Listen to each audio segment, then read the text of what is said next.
The Supreme Court on February 3rd strongly criticized WhatsApp and its parent company Meta over their data sharing policy, saying they could not exploit the private data of Indian citizens. The court said the company should leave India if they fail to address concerns related to data sharing and privacy. A three-judge bench led by Chief Justice of India, Surya Kant, made the remarks while hearing appeals filed by Meta and WhatsApp against a Competition Commission of India penalty of 213.14 crore rupees over WhatsApp's 2021 privacy policy. The National Company Law Appellate Tribunal had upheld the fine but allowed data sharing for advertising. The CCI has challenged that relief.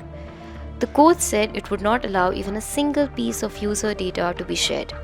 It said WhatsApp had a dominant position and users had no real choice. The Chief Justice compared the policy to an agreement between a lion and a lamb, saying people were forced to accept data sharing to keep using this service. The bench asked the companies to give an undertaking that no data would be shared until the case was finally decided. It warned that strict directions would be passed if they failed to do so. Senior advocates appearing for Meta and WhatsApp said the penalty amount had already been deposited. The court directed that the money should not be withdrawn until further orders. The Chief Justice questioned claims that users could opt out of data sharing. He said ordinary users, including small vendors, could not understand complex terms and conditions. He added that people were dependent on WhatsApp because of its monopoly. Solicitor General Tushar Mehta told the court that personal data was being commercially exploited. The bench agreed and said privacy and data value were serious concerns. Justice Joymalia Bagchai said WhatsApp was a dominant player imposing unfair conditions on users.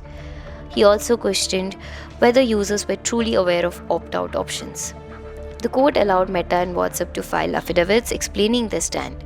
It also asked the CCI to suggest safeguards.